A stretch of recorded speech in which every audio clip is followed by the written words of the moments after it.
Hey guys, Snap Freeze here, and today's video is gonna be another response. It's gonna be like a response to Zilla the Spartan and his UNSC versus Super Earth video.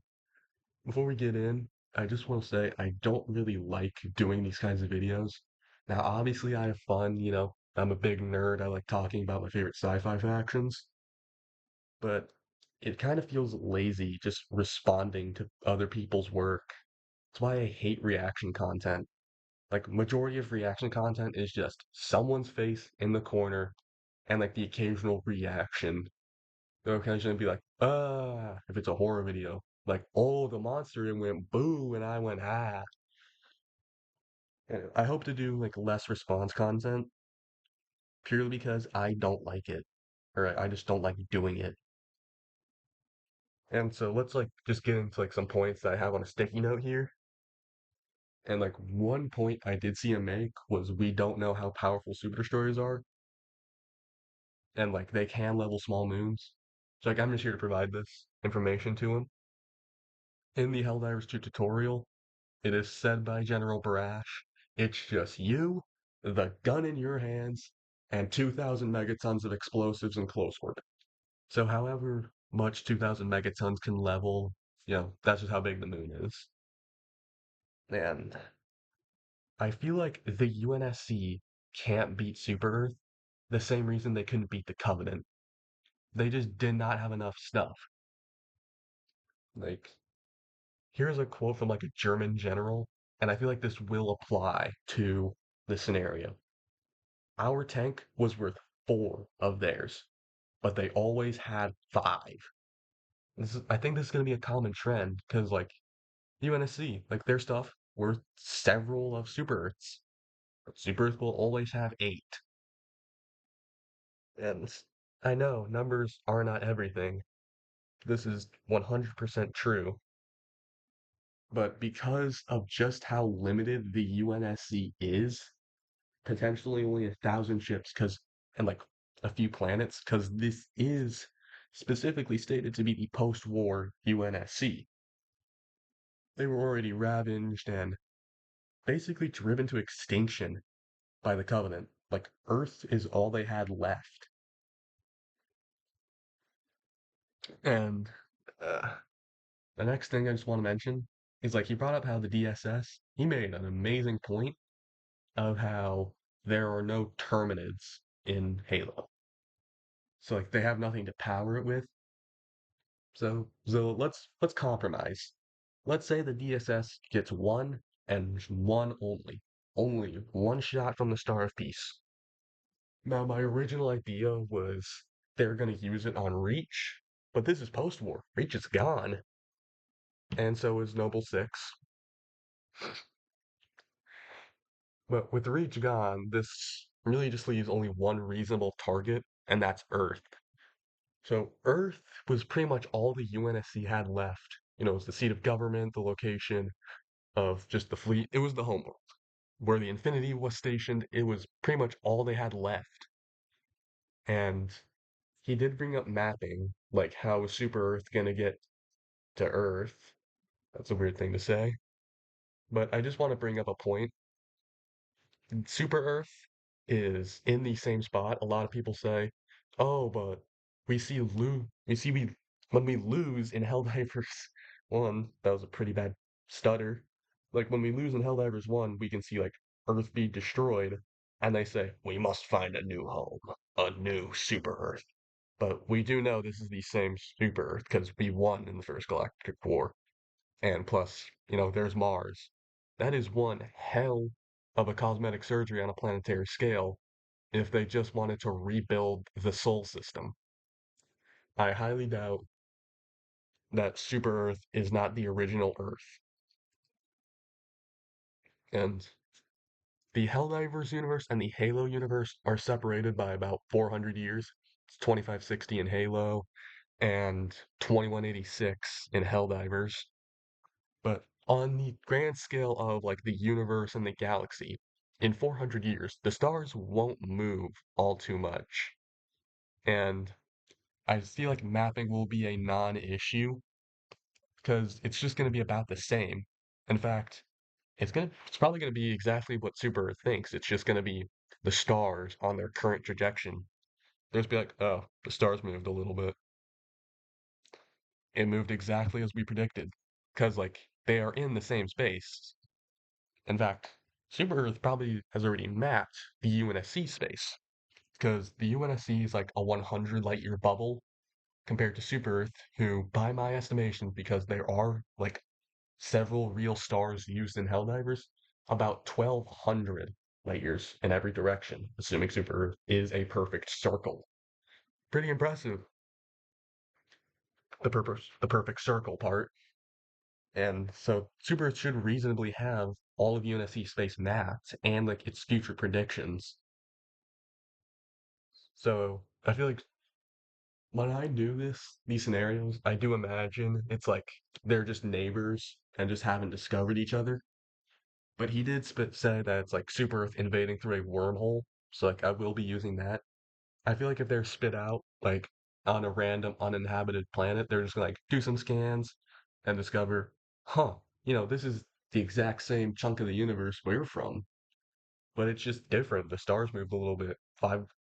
They moved an additional 400 years, and then they'll just like update their systems and continue the war.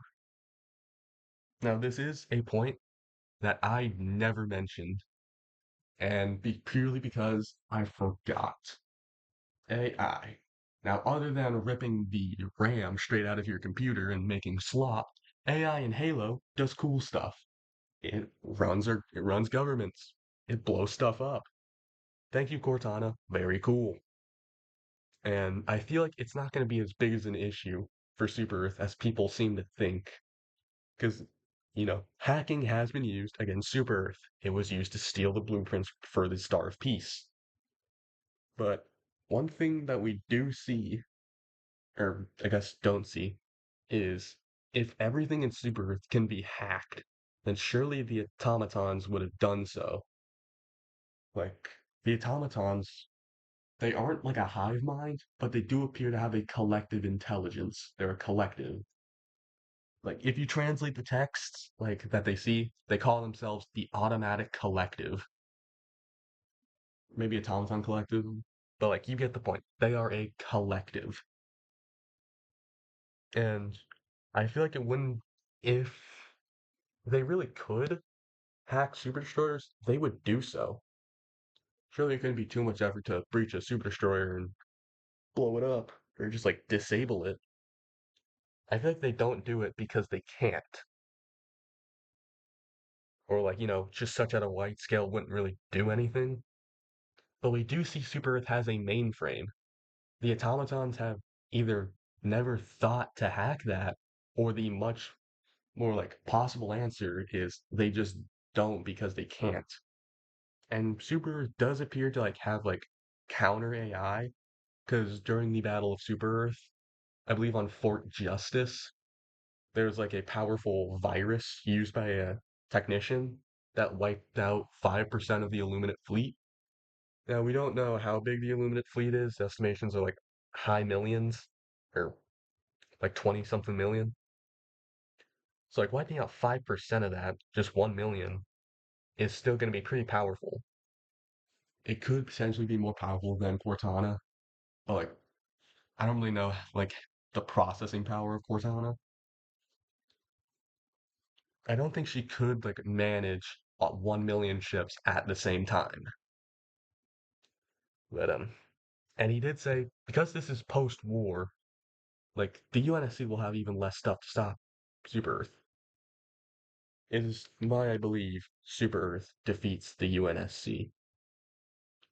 And before we get in, or before I end this, sorry, having trouble speaking today.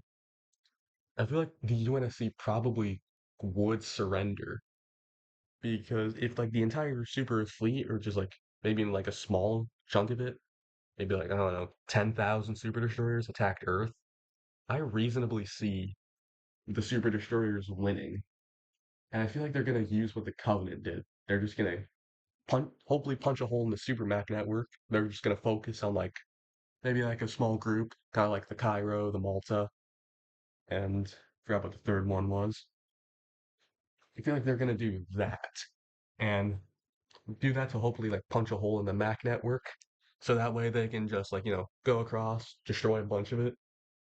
And after that, I feel like the DSS would like station in that hole, fire zero G missiles to just take down the entire Mac network. I know I'm making this way easier than it would be, and like the home fleet's gonna pose a massive issue. Like once again, our ship was worth four of theirs, but they always had five. And so I feel like once like the Navy is potentially wiped out and the Mac network destroyed and got the DSS and Helldivers just bombing all over Earth, I feel like this could either go one of two ways. Either like they are given the chance to surrender and join the Federation, or Earth is turned into a black hole. And knowing the UNSC, they're pretty stubborn. I wouldn't be surprised if they did say no, and Earth is. How the hell did I mess up snapping? It's in my name. Like, I feel like if Earth is reduced to a black hole, the UNSC, and I guess just humanity in general, would probably surrender. Now, obviously, they didn't surrender to the Covenant, but like, if Earth, like, just imagine this stat tally: Earth, the home planet of humanity, reduced to a black hole. The home fleet that defeated the Covenant, gone. The UNSC Infinity, the lifeboat of humanity in the worst possible case scenario, gone. I feel like the shock value could potentially trigger the UNSC to surrender. And because, like, Earth is the home of the UEG, it's the home of Oni. And if all of those were destroyed, it would pretty much be like a massive government decapitation. I think the UNSC, like in the event, and just like humanity in general, would surrender if the Star of Peace hit Earth. It's why I believe that the UNSC would not lose. They would get like stopped by Super Earth. Thank you for watching.